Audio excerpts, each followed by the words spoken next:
Di sini kita perlu minta pembimbing.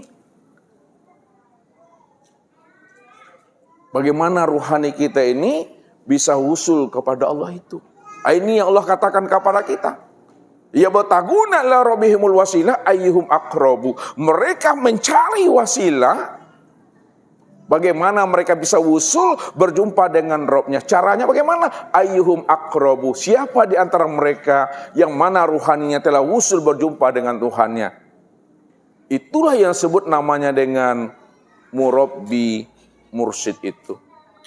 Maka malam ini Bapak Ibu, Ustaz akan hantarkan pemahamannya kepada diri Bapak Ibu.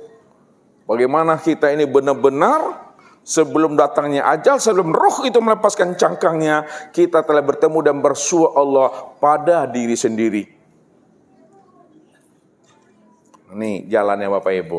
Ya, jalan kita mesti mengenal namanya mursyid.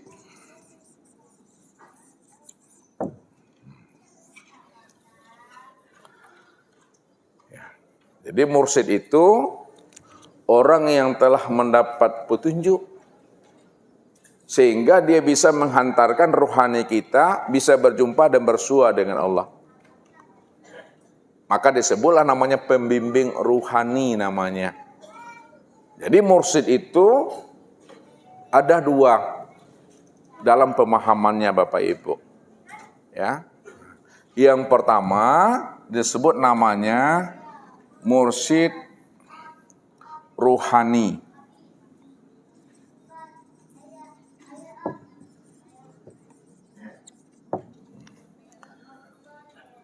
Yang kedua disebut namanya mursyid robbaniyah. Mursyid robbani.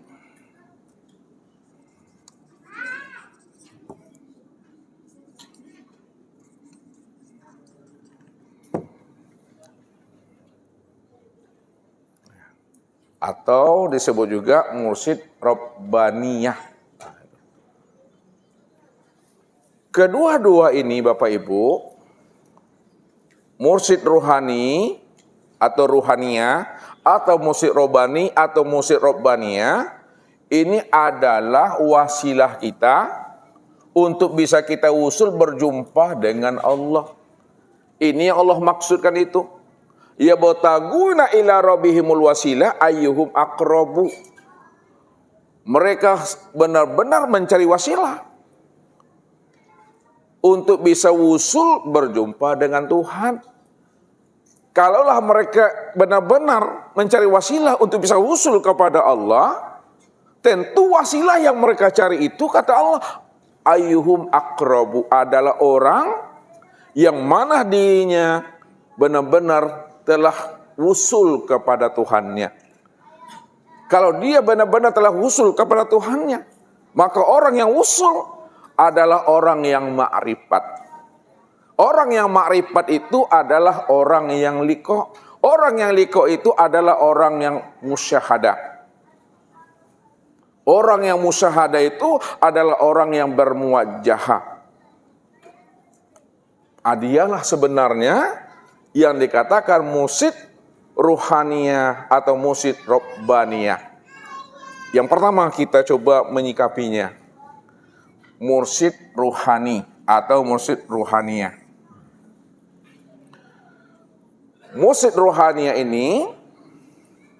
ini adalah langkah awal untuk kita bisa usul kepada Tuhan. Siapa mursyid ruhaniyah?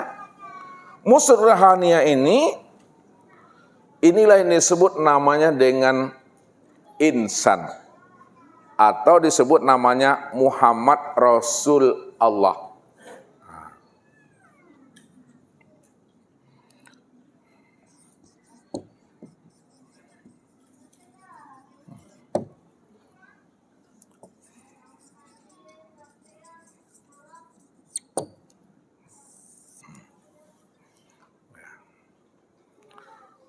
Muhammad Rasulullah ya. Ini kapasitasnya ya adalah nabi. Rasul. Berapa banyaknya Nabi Bapak Ibu yang dikatakan Muhammad Rasulullah itu? Berapa banyaknya? 124.000. 124.000 Nabi dan Rasul itu, ini disebut namanya mursyid ruhaniyah. Kapasitasnya Nabi dan Rasul.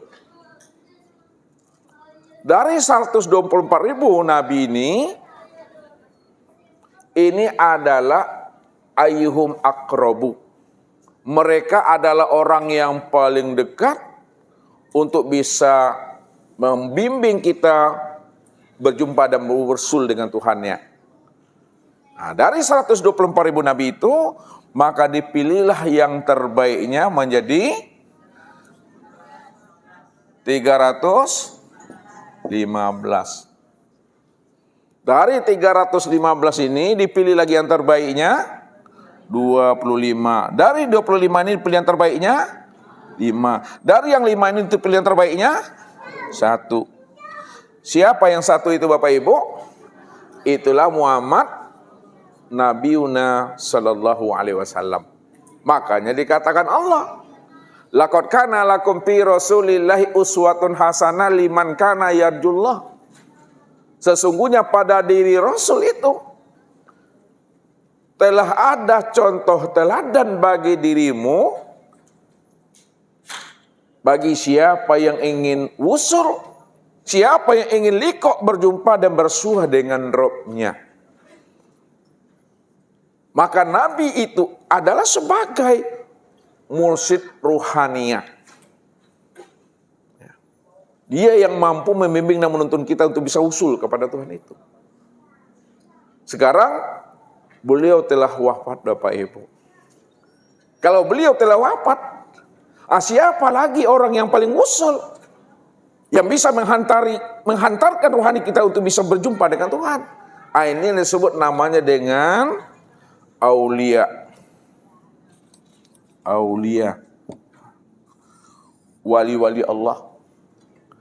Aulia ilah itulah orang-orang yang dikatakan orang yang arif billah.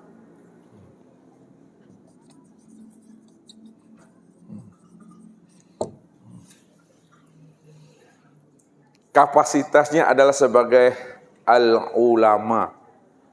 Makanya dikatakan al-ulama warasatul anbiya. Ulama itu adalah pewaris Nabi. Kalau Nabi telah meninggal dunia, Nabi telah wafat, masih ada pewarisnya Bapak Ibu. Pewaris daripada Nabi itu adalah ulama. Dialah yang akan membimbing dan menuntun kita ini. Bagaimana kita bisa wusul kepada Allah itu. Dialah sekarang menjadi mursyid ruhaniyah itu. Namun untuk mencari dirinya Bapak Ibu, untuk menemui dirinya, amat sangat sulit Bapak Ibu. Walaupun amat sangat sulit, namun dia ada di tengah-tengah umat. Dia ada di tengah-tengah masyarakatnya. Dia ada di tengah-tengah jamaahnya. Apa cirinya? Apa tandanya? Cirinya itu kata Rasul. Yang pertama, apabila engkau lihat wajahnya,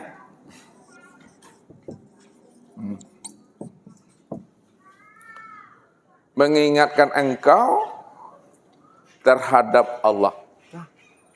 Melihat wajahnya aja ingat kita akan Allah tuh.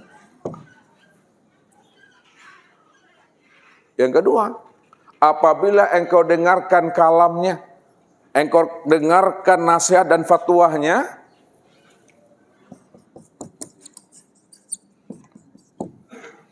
maka makin bertambah dekatlah engkau mengenal akan Tuhan itu. Dengarkan kalamnya, makin bertambah dekat kita ini bisa mengenal Allah itu. Yang ketiga, apabila engkau lihat sifatnya, maka mengingatkan engkau menghadapi namanya akan kematian.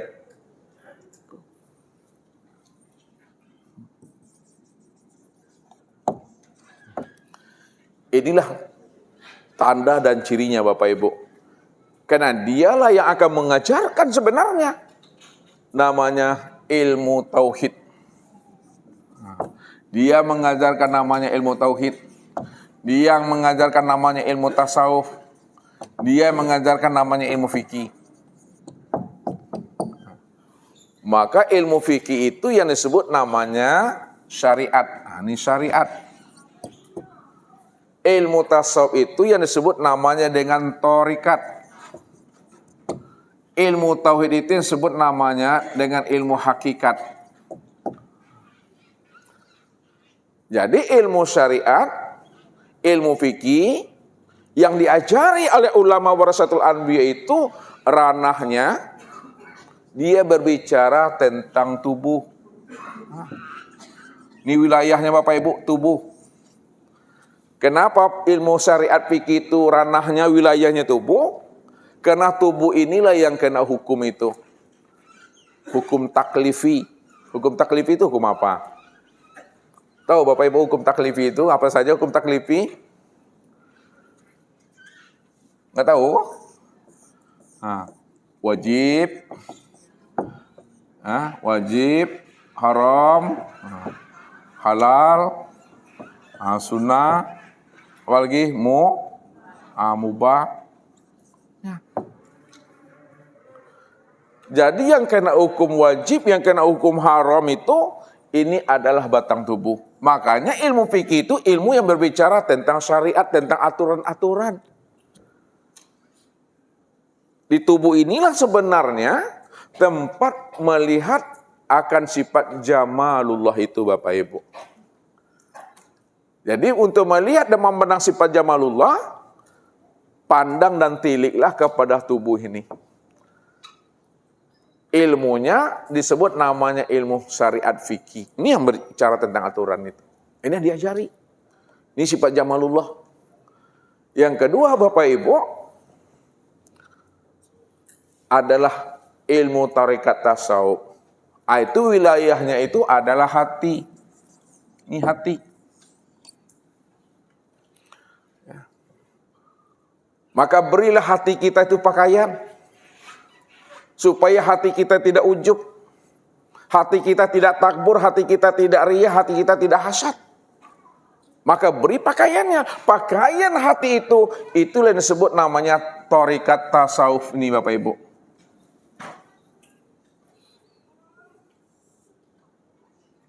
Disitulah dikatakan oleh Rasul, innallaha la yanzuru ila suwarikum wala ajsamikum walakin yanzuru ila qulubikum wa a'malikum. Apa artinya itu Bapak Ibu? Innallaha la yanzuru ila suwarikum wala ajsamikum walakin yanzuru ila qulubikum wa a'malikum. Pasti banyak yang tidak tahu tuh. Sesungguhnya Allah tidak memandang rupamu. Allah tidak memandang bentuk wajahmu. Maco men, ceker mennya kamu itu tidak dipandang Tuhan. Cantik, indah, moleknya itu tidak dipandang. Tapi yang dipandang oleh Allah itu kata Rasul, qulubikum. Nih, yang dipandang oleh Allah itu qulubikum, hatimu. Wa a'malikum. Baru amal. Makanya yang zahir ini, tubuh kita ini, kan tubuh ini menunjukkan yang batin. Apa yang diperbuat oleh tubuh, itu sebenarnya cermin daripada hati. Contoh Bapak Ibu, kalau kita ini bahagia, ya, anak sukses, suami sukses, istri juga sukses, sukses semuanya, nampak wajahnya ini glowing Bapak Ibu. Ya, glowing wajahnya. Mudah senyumnya senyum Pepsodent Bapak Ibu. Kenapa? Karena hatinya ini bahagia, gembira. Tapi kalaulah anak bermasalah, suami juga bermasalah, nampak pula di wajah ini manyun dia nih. Ya. Bakaru ikan yang itu Bapak Ibu. Apa sebabnya wajahnya manyun bakaru ikan yang tadi? Karena hatinya penuh dengan masalah. Disitulah dikatakan yang zahir menunjukkan yang batin. Ini yang diajar. Makanya pakaian daripada hati itu disebut nama ilmu tasawuf. Itu yang akan menjaga akhlak dan adab kita nanti. Nah, kemudian yang ketiga, yang diajarkan oleh al-ulama warasatul anbiya itu adalah ilmu hakikat atau ilmu tauhid. Ini ranahnya adalah ruh. Ruh ini wilayahnya Bapak Ibu. Bagaimana supaya jiwa kita, bagaimana ruh kita itu tidak berbuat syirik kepada Allah? Maka beri pakaiannya. Pakaian ruh itu adalah ilmu tauhid nih.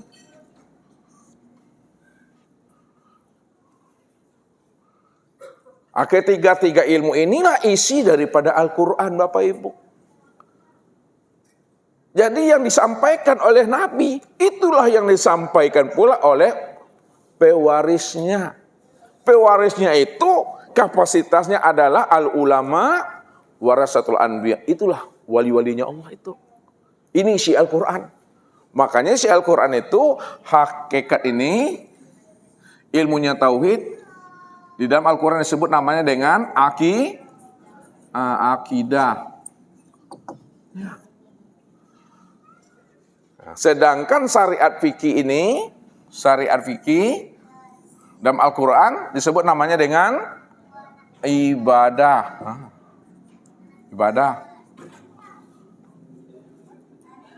Akhlak atau tasawuf itu di dalam Al-Quran, tarekat tasawuf ini disebut namanya dengan akhlak. Ini bahasa Al-Quran. Akidah, ibadah, dan akhlak. Kalau bahasa Nabi apa namanya? Kalau bahasa Nabi apa disebut? Akidah itu disebut apa? Akidah disebut namanya dengan iman. Iman. Ya. Ibadah ya disebut namanya dengan Islam. Sedangkan tasawuf, akhlak itu disebut namanya dengan ihsan. Nih, ihsan. Apa yang disampaikan oleh Nabi Bapak Ibu? Apa juga yang disampaikan oleh pewarisnya? Semuanya itu adalah isi Al-Quran. Bahasanya saja yang berbeda, namun hakikatnya itu adalah isi Al-Quran Bapak Ibu. Ini yang diantarkannya. Maka setelah kita paham, setelah kita tahu dan mengerti dia adalah warasatul anbiya, pewaris Nabi yang bisa menghantarkan tawasul kepada Allah, maka mintalah bimbingan dengan dia. Minta bimbingan.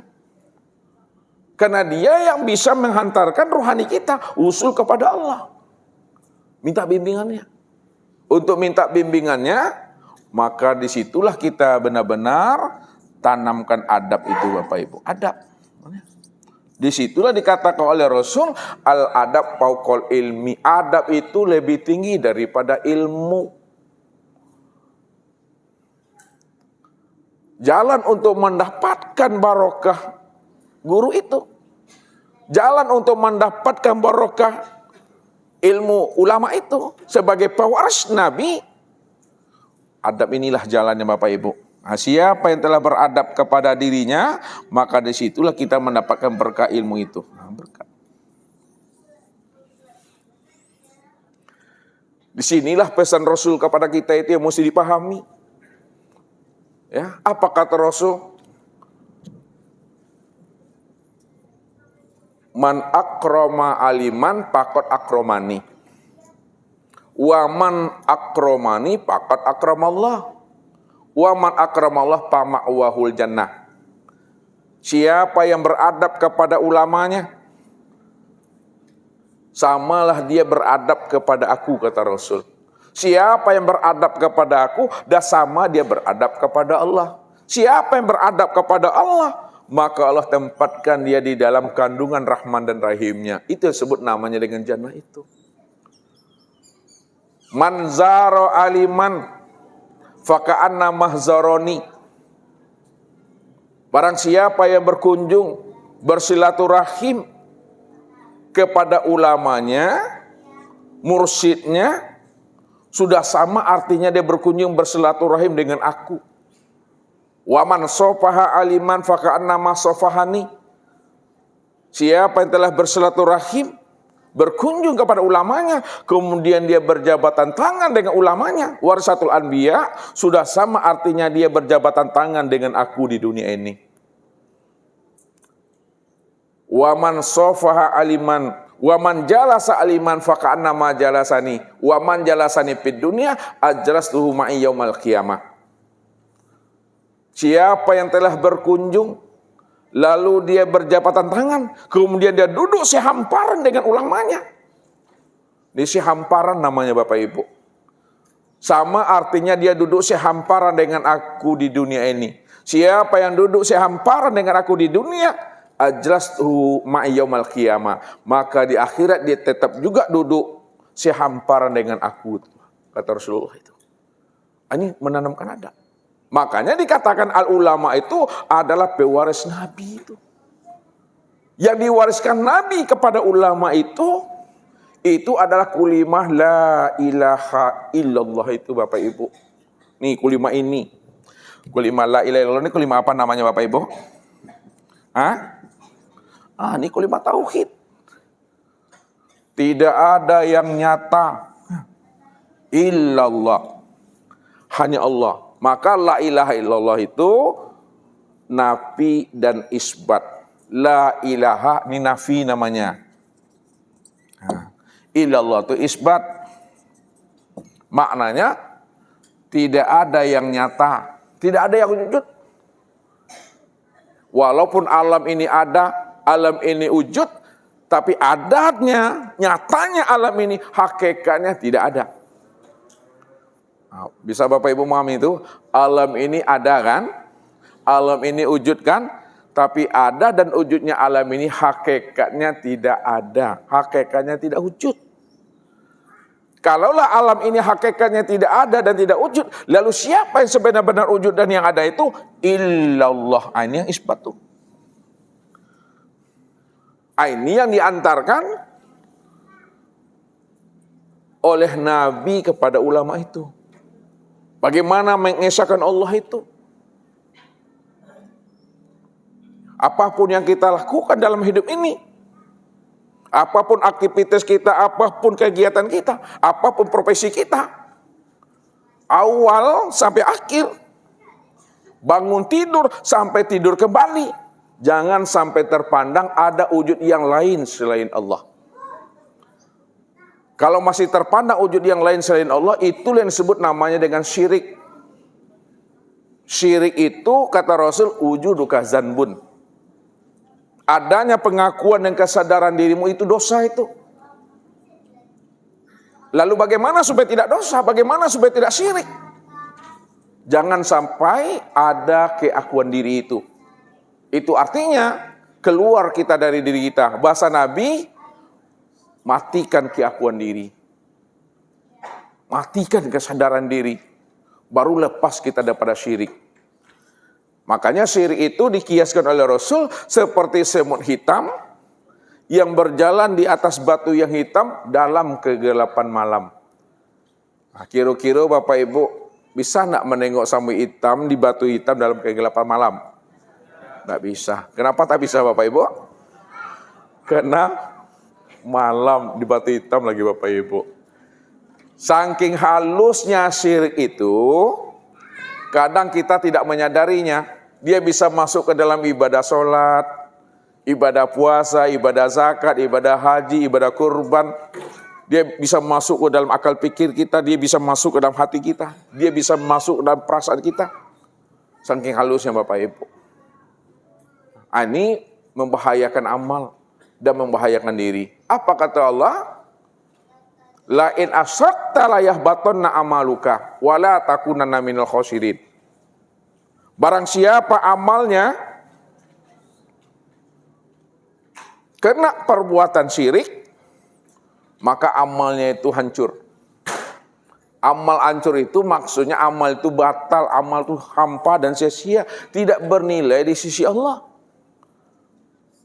Kalaulah amalnya itu batal, hancur, tidak bernilai di sisi Allah, lalu apa ancaman bagi dirinya?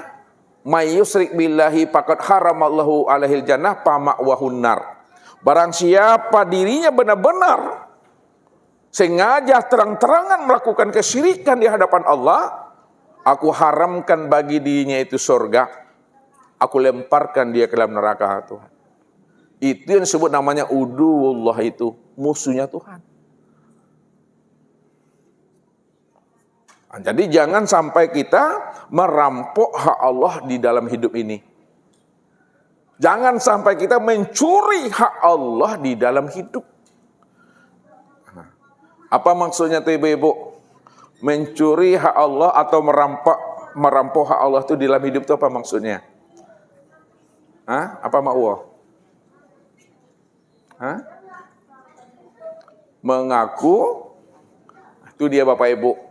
Kalau kita masih mengaku kita yang wujud, masih mengaku kita yang bersifat, itulah merampok hak Allah itu di waktu hidup nih. Jangan dikatakan Allah wujud, kita wujud pula. Allah sama, kita sama pula. Allah basor, kita basor pula. Allah hayat, kita hayat pula. Itu udah merampok Allah itu Bapak Ibu. Padahal kita itu la haula wala quwata illa billah itu.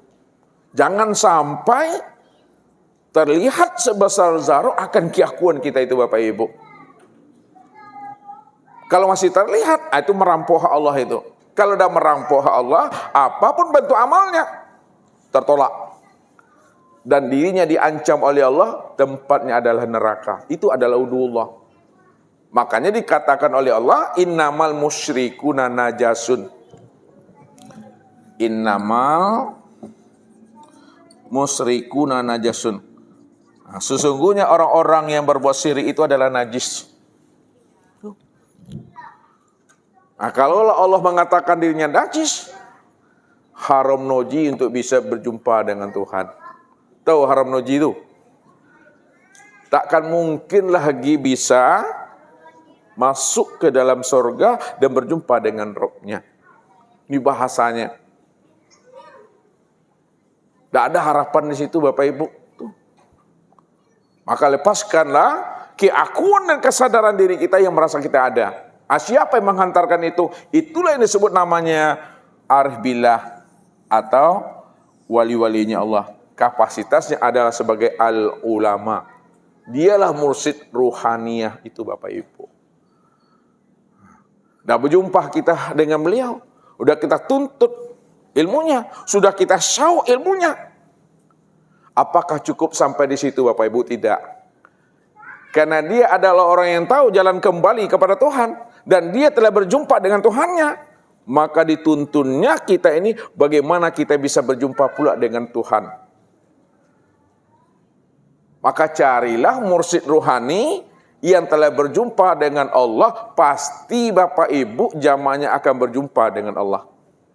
Tapi kalau dia belum berjumpa dengan Rabb-nya, dia belum berjumpa dengan Tuhannya, dipastikan pula Bapak Ibu tidak akan pernah bisa berjumpa dengan Tuhan.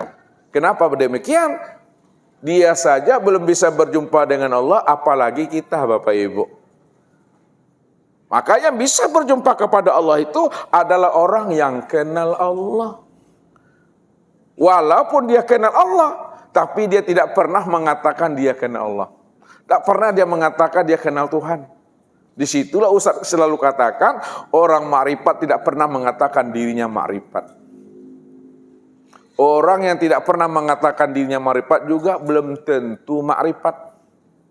Orang yang kenal Tuhan, tak pernah dia mengaku-ngaku dirinya sudah kenal Tuhan. Dan orang yang tidak pernah mengaku-ngaku dirinya sudah kenal Tuhan, juga belum tentu kenal Tuhan. Disitulah rahasia dirinya itu, rupanya mengenal wali Allah itu mencari wali Allah, menemui wali Allah itu lebih sulit daripada menemui dan mengenali para nabi dan para rasul, Bapak Ibu. Ya, saya ulang lagi, menemui wali Allah, mencari wali Allah itu lebih sulit, lebih payah daripada mengenal dan menemui para nabi dan para rasul. Di mana letak pahamnya tuh? Kalau Bapak Ibu ya yakin bahwa dia itu adalah wali Allah, yakin Bapak Ibu dirinya itu adalah wali Allah, tidak bertambah iman kita.